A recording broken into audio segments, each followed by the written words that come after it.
Today I am coming to you from Sitka in southeast Alaska. It's a beautiful, harsh place. The conditions we see today are pretty reminiscent of what it would have been like in the 18th and 19th century, but Sitka, behind me, was the home base, the headquarters, if you would, of the Russian Empire here in the New World. And the Russians will first begin exploring Alaska in the 18th century.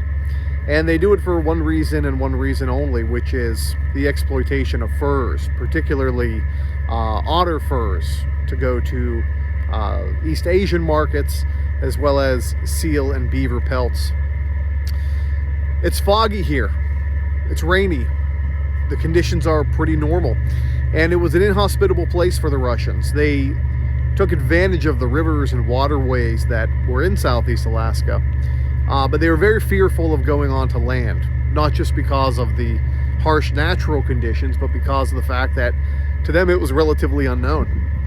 So the Russians, rather than penetrating deep into the wilderness and trapping these furs themselves, enlisted the native peoples to do it for them. Now, some of these enlistments were voluntary, but not many. Most, particularly the Aleut people, were forced to trap furs for them. If they didn't, they faced terrible repercussions. Their homes and settlements were destroyed. It was a very nasty business for the Russians, but it made them a lot of money. They were a coastal phenomenon, if you would, here in southeast Alaska. And Sitka, behind me, was where they based all their operations. Now, Sitka's, as you can see, not a very big community now, and certainly not in the 18th century, but it was the heart of the Russian world here. It was not only the base of the Russian-American fur trade operations run by Alexander Baranov. This is Baranov Island. Sitka sits on Baranov Island for that reason. But it was the home base of the Russian Orthodox Church in North America. And the Russian Orthodox zone of influence, maybe you could call it a diocese, was enormous. It went from Northern California all the way to Kamchatka in the far eastern Russia, east of Siberia. And that entire religious zone was controlled from what's called the Bishop's House in Sitka. Today, the Bishop's House is part of the National Park Service. I have some footage of it here for you to look at. And it really kind of shows just how little there was in terms of actual management here for the region, but how heavily influential the Russians were when they were here.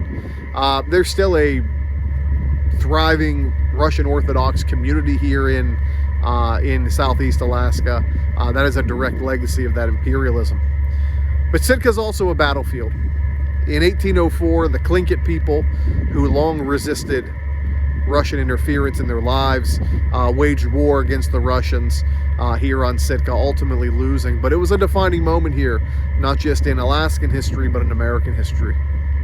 So we're going to enjoy today the realities of empire still playing out here in the 21st century, and there's absolutely nowhere better in Alaska to do that than here at Sitka. As I always say, I'll continue my little check-ins from Alaska as we go through.